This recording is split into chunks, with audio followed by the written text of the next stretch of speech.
থেকে টেলিফোন করছে পুলিশ আসতেছে। কেন? যে ওখানে বিএনপির লোকেরা বসে আছে। দেখো সে তো বিএনপি করে, ম্যাক্সিমাম তো বিএনপির লোকে দাওয়াত দিয়েছে। আমি তাদেরকে থামানোর চেষ্টা করলাম, কিন্তু ভয়ে সবাই চলে গেল।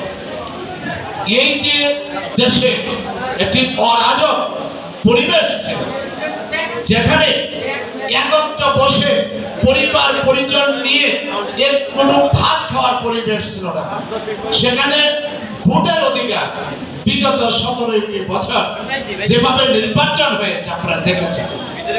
প্রার্থী হওয়া যায় না কখনো, কখনো প্রার্থী হলে এই 10টা 11টা বাজলেই সমস্ত প্রার্থীদেরকে বের করে দিয়ে, তাদের এজেন্টদের বের করে দিয়ে তারা নির্বাচন সিল মেরে নিয়ে চলে যায়।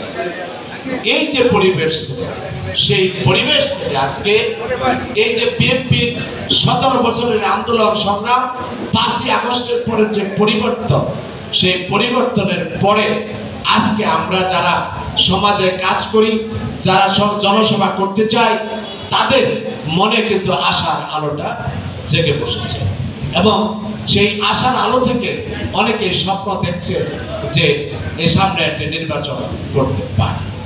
তো আমি আপনাদের যেটা বলবো যে এখানে আত্মীয় স্বজনের পাশাপাশি কালিয়াতী পৌরসভারও অনেক লোকজন এখানে আসছে এবং সেজন্য আপনাদেরকে ধন্যবাদ জানাই। তবে এটার পাশাপাশি যদি আরো কিছু লোকজন আমাদের মাঝে উপস্থিত থাকতো, তাদের মধ্যে মন পরিচয় করা যেত, তাহলে জিনিসটা হয়তো আরো ভালো হতো। তবু এটা অত্যন্ত চমৎকার একটি আয়োজন যে তাদের আত্মীয় স্বজন এবং বংশ পরম্পরা যারা আছে তাদেরকে নিয়ে একটি মত বিনিময় সভা। মানুষ স্বপ্ন দেখবে এবং সে কিন্তু ছাত্র জীবন থেকে জনসভা করে দায়িত্ব পালন করেছে, একবার জনসভা করা, এবং সেটা এখন কাউন্সিলর নেই, তাতে কি সে জনসভা করা বাদ দিয়েছে? বাদ দেয় আছে, সে জনমানে আছে।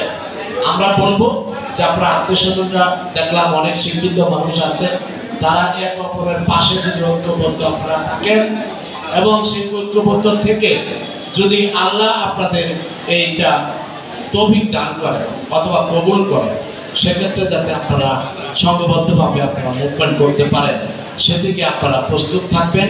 এবং এবং আপনাদের বলবো এই জন্য যে অনেক কিছুই মানুষ স্বপ্ন থেকে হাজার ঠিক থাকার পরেও ঠিক থাকে না, আবার অনেকের কিছুই ঠিক নাই, দেখা গেছে সে পেয়ে গেছে, সেটা ওই উপরওয়ালা জানি। আল্লাহ যদি তার কবুল করে আপনারা তার পক্ষে আপনারা চেষ্টা করবেন এবং তার জন্য দোয়া করবেন। আমরা এটা